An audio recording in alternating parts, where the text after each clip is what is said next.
Hi guys, Ryan here from Rode, and in this video we'll be talking about specific tips on the best practices when using your RodeLink digital wireless system in a bunch of different scenarios. The RodeLink system is capable of transmitting up to an incredible 100 meters of range in a clear frequency environment, but as you begin introducing interference such as Wi-Fi networks in a very busy environment, you'll have to be a little more mindful of your usage as your range will be slightly reduced depending on how much interference you have. The great news is that almost everybody carries around a 2.4 GHz receiver device in their pocket, their smartphone. So if you're not completely sure how busy the 2.4 GHz environment is where you are, pick up your phone and just check your local Wi-Fi networks and you'll be able to see a full list of how many routers are transmitting in your space. You can also download a number of apps that will actually look at the entire 2.4 gig spectrum and let you know exactly how busy it is. The more interfering devices in the spectrum, the more careful that you will need to be when you're setting up and reduce the actual distance between the transmitter and the receiver.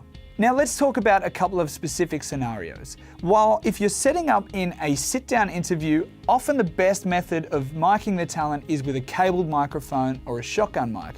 However, sometimes you might want to do a walk and talk style interview where wireless is the only option. Each unit of the Filmmaker kit actually has two internally mounted antennas on different angles, giving you the maximum signal transmission. And the best way to maximize the system is to make sure that you have each system in the correct orientation. The receiver unit is designed primarily for audio bag or on-camera usage, and as such the antennas of each unit are right on the front or bottom of the unit depending on your particular setup. If you actually need to conceal the transmitter on your talent when miking them up, make sure that you always have the body of the RodeLink system facing outwards. Otherwise, if you have it facing inwards towards the body, you will be reducing the range of the unit. Now, once you're in a presentation style or wedding style environment where you actually have a large crowd all with 2.4 GHz devices in their pocket, their mobile phones, you'll have to start becoming a little more careful of the placement of the transmitter and receiver. The good news is that you can still use your Filmmaker kit in these scenarios, but you'll just need to make sure that you minimize the distance between the two units, or at least minimize the amount of devices transmitting in between them. So the best way to do that if you're doing a wedding or a presenter shoot is to actually mount the unit behind the talent rather than at the back of the room where you've got a whole crowd all using 2.4 gig devices in between.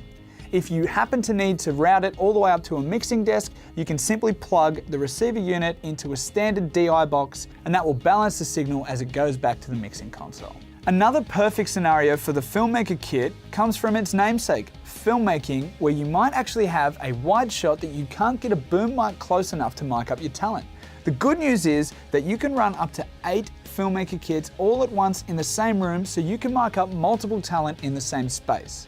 There are a few things to remember, however, every time that you set up and use your RodeLink system. Firstly, minimize the interference that you'll encounter on the shoot so that you can maximize your range. That includes making sure that any 2.4 GHz devices like your Wi-Fi modem are as far away from your set as possible so that you get the maximum range.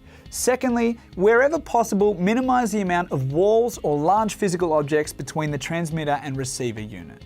If you have any specific questions about the setup of our Filmmaker wireless kit, hit us up on Twitter @RodeMics or visit rode.com for some more tips and tutorials.